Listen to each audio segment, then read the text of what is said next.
Today we're here to introduce Trump Mobile. We've partnered with some of the greatest people in the industry to make sure that real Americans can get true value from their mobile carriers. With Trump Mobile, we're going to be introducing an entire package of products that people can come, they can get telemedicine on their phone for one flat monthly fee, roadside assistance in their cars, unlimited texting to 100 countries around the world. The fact that all your customer service will be done in America. It's going to be done in St. Louis, Missouri. I hope I was allowed to give that out. And making phones in America. It's about time we bring products back to our great country. And it's about time we disrupt this space. This is the Nation's Conspire channel. Welcome to today's show.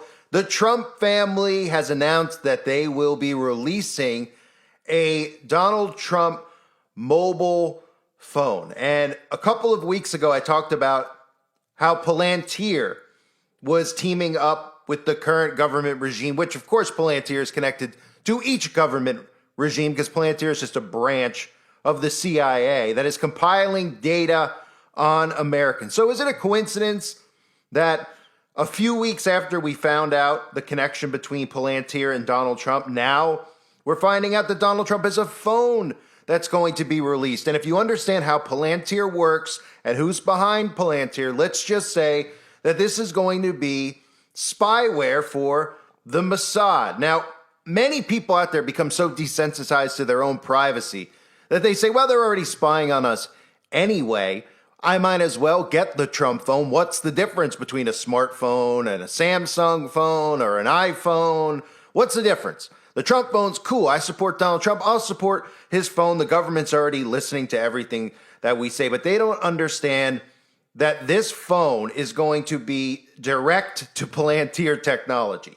This is AI driven through Palantir, and it's going to target specific individuals because we know the only people who will be purchasing this phone would actually be conservative. So now they could literally target one group of people with a specific group of ideologies compared to the entire population having some type of spyware on their phone, literally just going after people who are conservative or, of course, Christian. And if you understand what Palantir does, then this should horrify you as a conservative or a Christian. And you should start waking up now before it's too late. So some of the things that you'll find in the fine print about what is included with this phone is artificial intelligence and automated decision making. And this will all sound like something that should just, oh, well, what's the big deal? It's just AI.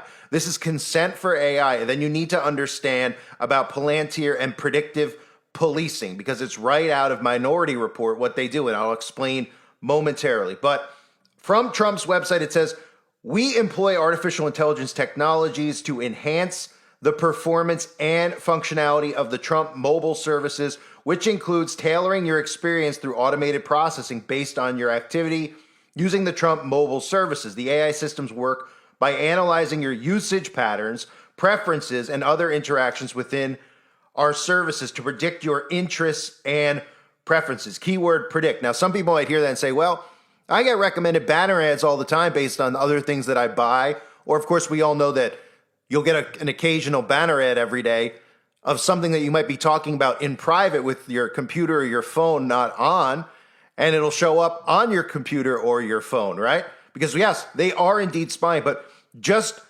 keep in mind that word to predict your interests and preferences, because again, this is all about predictive policing, and it's a word that people need to start understanding. So it goes on to say, by using the Trump's mobile services, you consent to the use of AI as described in this privacy policy. We encourage you to review your privacy settings regularly to ensure they continue to reflect your preferences. So this phone will be complete with Palantir AI tracking software.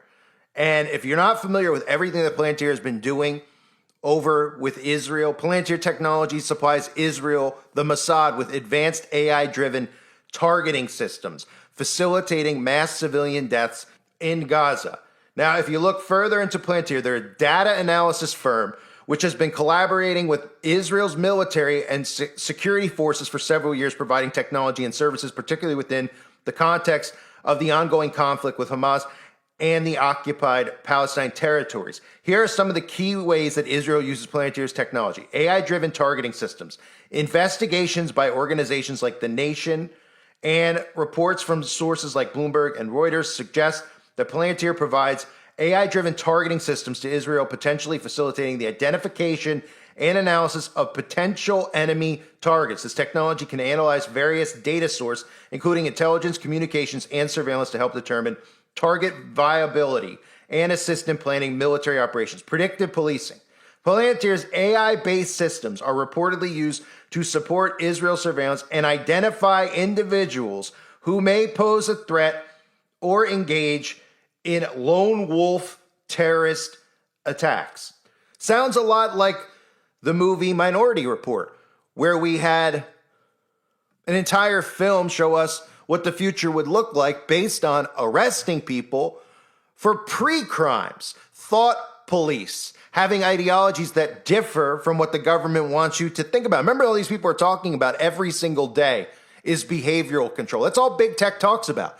Big tech, Larry Fink, the people responsible and have their hand in everything, talk about how they want to be able to control people's behaviors, including Alex Karp, who I covered in a recent video talking about their main objective being behavioral control. What we do is we use what legal scholars call predicate-based search. So we would look at you, and then we would go out and say, oh, there's lots of different things in your life that may be indicative of someone involved in bad behavior. Then we were asked if we were willing to supply our product philanthropically, basically for free, and I was very in favor of this because our primary mission is, in fact, to set a global standard for the world for behavior.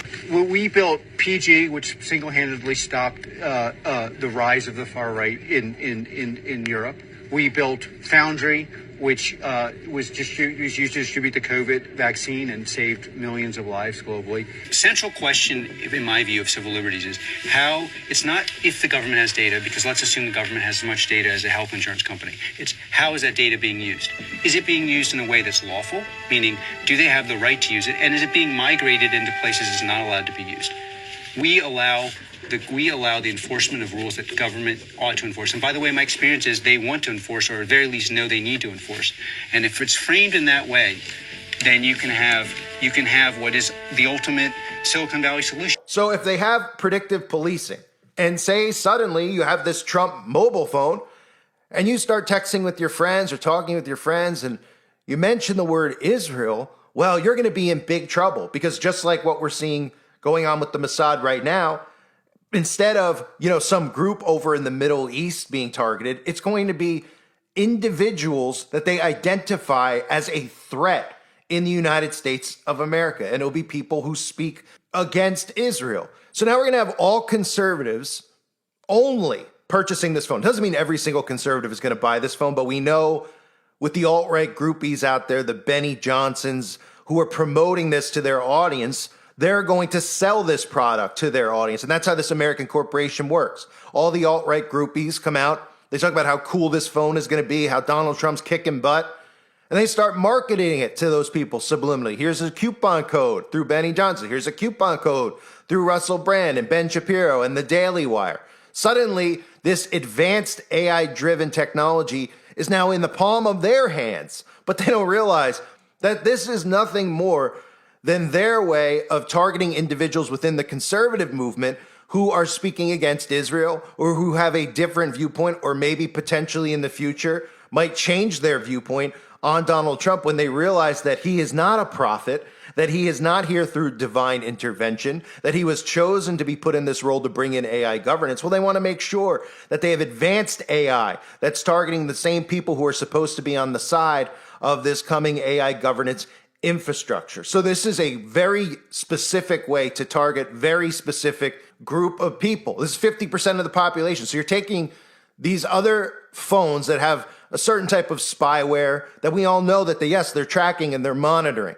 But Palantir's is so far advanced that their algorithms are detecting things that they'll see in the future as being a terroristic threat. And of course, again, that is speaking against Israel. Most Christians don't realize what is coming, what the ADL wants, what the Noahide laws will be all about, and how Christians' speech will be removed, how Christians won't be able to profess Jesus Christ as their king because they'll consider it hateful. And right now they might not be able to grasp it because they don't see it, but eventually they will. So these algorithms are very, very unique, and they're very, very targeted. They're able to literally create massive profiles on you, on your behavior, and then, of course, target you. So I'm going to play a clip for people out there so they could get a little bit more of a background on Palantir and how Palantir works directly with the CIA and the FBI. Because again, these companies are shell companies for the government. They're shell companies for DARPA. They are not really companies. They are the deep state. These companies present themselves as, well, we are, entrepreneurs, and we came up with this great idea, and we want to do this, and we want to do that. They work directly with the government. And Palantir's goal has been to get their technology in the palm of people's hands. That's what their goal has been, and this is the perfect way to do it. Their goal when they went public as a publicly traded stock was to begin selling this to consumers. But why would consumers purchase this type of targeting technology on their own devices? Unless, of course, they were led into purchasing a specific phone that maybe was marketed to them because they thought it was going to be in their best interest, like a Trump mobile phone. And then suddenly Palantir is now selling this surveillance state to these individuals who don't even realize that they're now going to be tracked and monitored even more than they've ever been before, because this is way more advanced than most artificial intelligence systems that are out there. So take a look at Palantir. And again, I covered it in a separate video recently about Alex Karp and Peter Thiel, but take a look. Co-founded by Peter Thiel back in 2003, its mission, providing software that customers use to integrate volumes of data from images to spreadsheets into a central platform where it can then be securely analyzed and interpreted. Best known for its work with U.S. government agencies like the CIA, the Department of Defense, and most controversially, Immigration and Customs Enforcement, the company was founded following 9/11 with the goal of defending American interests.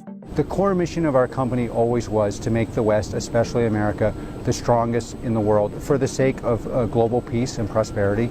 Confusion remains about what it is exactly that Palantir does, and why their work with law enforcement agencies has raised eyebrows. The name Palantir comes from the Lord of the Rings. In the fantasy series, Palantiri are spherical stones that help powerful users see what is going on in other parts of Middle-earth and communicate with each other.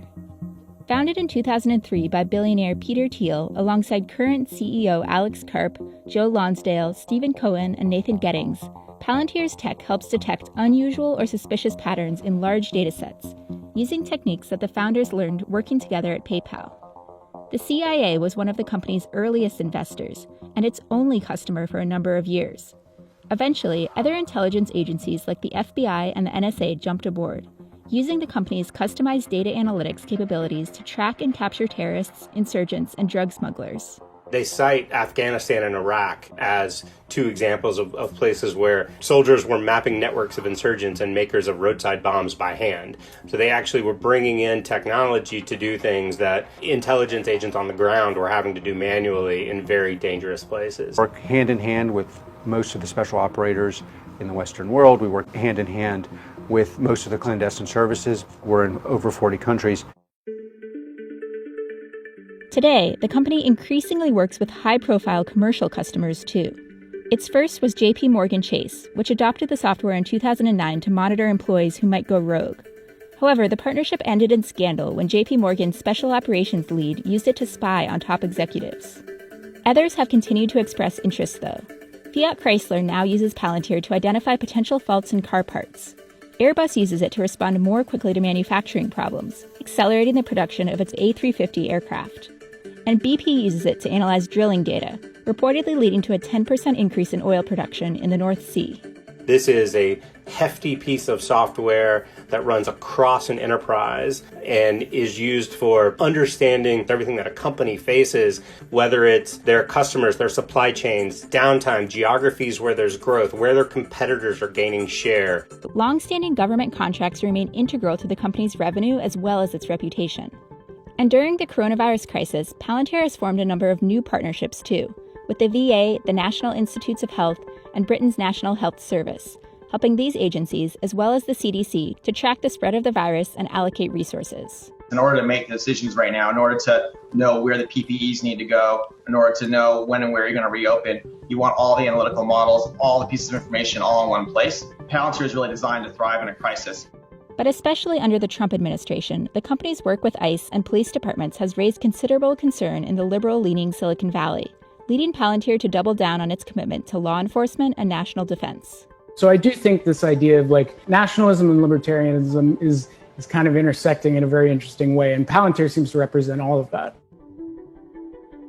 Protests against Palantir first gained traction in 2018, primarily in response to the company's contracts with Immigration and Customs Enforcement, which are worth up to $92 million. The agency has cracked down on illegal immigration through workplace raids and separating families at the border. My house has been protested for many months, almost every day. Our offices have been protested. Many Palantirians protested against it internally. Some people were so upset by it that they left. These are very hard decisions. Co-founder and board member Peter Thiel is probably President Trump's most famous Silicon Valley backer, donating $1.25 million to his 2016 campaign. Karp's politics differ, but he says that Palantir remains fully committed to aiding the U.S. government. I've never stopped being critical of this administration. I'm not planning to vote for this administration. So there are things I do differently. The core issue, though, is who decides. The small island in Silicon Valley that would love to decide what you eat, how you eat, and monetize all your data should not decide who lives in your country and on what your conditions. There are elections, there are rules, they should be enforced. Karp's ethos also holds true for Palantir's work with police departments from New York City to Los Angeles, New Orleans, and Chicago, who have used the tech for surveillance of criminal suspects and predictive policing, a tactic that civil liberties groups say leads to over-policing of minority neighborhoods. But can Palantir really claim to be above the political fray? I understand the desire to be neutral and to kind of say, hey, we're going to play by the rules. That is a logically coherent stance if companies are also neutral with regard to who makes the laws. But hold on, if you're willing to back political factions with your own money, you can't say, well, in this aspect of our business, we do influence policy and politics, but over here, we are politically neutral. It doesn't work that way. Other tech companies, like Google, have backed out of controversial contracts with the Defense Department. But Palantir sees that as an abdication of responsibility. Peter and I built a very patriotic company. Google's clearly not a patriotic company. Karp also hit back against the culture of the Valley in the company's S-1 filing to go public. Here's what he had to say. The engineering elite of Silicon Valley may know more than most about building software, but they do not know more about how society should be organized or what justice requires. Our company was founded in Silicon Valley, but we seem to share fewer and fewer of the technology sector's values and commitments. Valley has basically sold its soul to an advertising model where it's okay to sell your data, but it's not okay to support the country. And they didn't want to be part of that ecosystem and didn't feel that ecosystem was aligned with their values. For most of its history, Palantir has spent heavily on software customization services for both government agencies and large corporations. It is a very costly business to run, but if they can automate their own processes and have a more efficient sales process and get the biggest customers to continue to buy more, then their operating metrics do improve over time. As of late, that's what Palantir has been trying to do. And now it offers two fixed-fee platforms, Gotham for government clients and Foundry for the private sector. The company's target market is said to be the 6,000 companies that make $500 million or more in revenue. The average customer spends over $5 million a year on Palantir's product. The top 20 customers account for roughly 2/3 of their revenue. They say they only have about 125 customers. So this is fundamentally different than your Zoom and your Slack. It is not for everyone. I think the Palantir IPO is going to signal to venture investors and others that serving the Department of Defense and military business is going to be worthwhile. Karp certainly hopes so, saying that the future of our nation depends on it. The country with the most important AI, most powerful AI, will determine the rules. That country should be either us or a Western country. Palantir doesn't do business with China, the U.S.'s main competitor when it comes to AI. So if we bring our A game, we will win. If we bring our D+ game, because most people in the Valley live on an island where this seems like a questionable project, they will win. So now they're going to be able to sell this to you, right? And you could thank, again, the alt-right groupies who are going to be selling this to conservative Christian Americans who are going to think that this phone is innocent, or they're going to say, well, you know what? They're already spying on us anyway because they don't even understand what AI is. So they don't realize that this is probably the most advanced targeting AI that is out there. And this isn't something that they'd be able to sell to anyone based on if you find out what Palantir does, you say, I don't want that. Why would I want that? So, of course, in the fine print, You'll never see Palantir mentioned because it's no different than if you buy an iPhone. It's not going to say, well, this is also all your information is going to go to the CIA and the FBI and right to the government, right? They're not going to do that because people wouldn't purchase the product. They don't need or have to do that, I should say, because they want you to purchase this. This is the official phone of the United States government that they're selling you. And if one of the goals was to get this in civilians' hands, sure, could they work with companies like Apple and Samsung? Yeah, but think about how much further you could narrow down who the individual targets are, because conservative Christians are the target that they need to eliminate. Right now, they feel like they're on an upswing because Trump was put back into power. Most of them are trying to convince themselves every day that he's not one of them, even though he reveals himself every single day. And these people are starting to see it, but they're telling themselves, hey, better that he's the lesser of two evils. I'll take him over Kamala. Would you rather have Kamala? Thinking that their vote actually counts, thinking that there's a choice to any of this, and giving their consent to be governed. Now they're all of a sudden, through various mind control techniques, going to imprison themselves with this type of tech. And these are the people that the government really wants to spy on, are the conservatives, because the liberal ideologies are the globalist ideologies. The liberal ideologies are the New World Order. So they don't need to change their ideologies. They don't need to target them. They're all pro-LGBT, right? They're all pro-universal basic income. They're all pro all of these globalist ideologies. The ones that they need to target are Trump, but these people are wearing blindfolds right now, thinking that they're on the winning team, that Trump is one of them, and he's killing off the globalists, even though he's at the G7 summit, he was at the World Economic Forum, he's rubbing shoulders with all of the globalist elites, he's bringing in AI governance. Every single thing that he does every single day has some type of affiliation with the globalist ideologies and agendas, including the Club of Rome's 10 Kingdom Plan, the merging of Greenland and Canada, which should have woke people up. Day one, the AI infrastructure, getting advanced in AI, building out AI-powered databases so that they never go offline. All this stuff with Starlink connected to Elon Musk and the Neuralink. It's amazing that people don't actually see it. So now this is a very targeted, specific way to get this technology, this advanced AI algorithm in the hands of Christian conservatives who are going to fall for this because they're going to think it's cool. And then, of course, on the other side of it, think about how I've talked about you can identify people based on politics, right? You see somebody with like blue hair, or so you could say, oh, that's a lib, or that's a Dem, based on how they dress, how they look. Same with the conservatives, like the redneck type of look or the preppy kind of look. You can look at people and identify their politics for the most part in the year 2025. Well, now people will be walking around with this gold phone. So it's another way you could identify people and their politics. Might as well have a swastika or some symbol on their clothing where you can identify if they're a white nationalist or not, or if they're this or that. This is what they're doing. This is how easy it is for them to break people down to a point where you can identify people based on how they look or their preferences in the bedroom and how they vote and what their political ideologies are. And again, the ones they want to cancel out, the political ideologies that they're against are the conservative political ideologies. The Democrats are all on board. So this is a very, very strategic way for them to come out, get this advanced AI in the hands of conservatives, and then put them on not only on target lists, but they could literally, through small things and suggestions that people make in text messages or comments that you make on YouTube or on Facebook, that's how they could start targeting. People think that, the algorithm's listening as if you're on the phone with somebody. You're like, we're going to meet, down in Waco, and we're all going to bring our weapons, and we're going to go out into the woods offline. They don't even need you to come out and say it. Their algorithms are going to detect behavior that they would consider bad based on little things, like little subtle things that you might write or say, or countries that you might speak against, specifically Israel. And then suddenly you're arrested or you're on a list because you're considered a threat to the government thanks to all of this advanced AI and this AI-driven targeting, predictive policing crap that they have been waiting to unleash on the American people. So Donald Trump releases a gold phone after he's already tapped Palantir to compile data on Americans. Now we could specifically say that we know every single person who purchases one of these phones is going to be some type of conservative, Christian, white nationalist, right?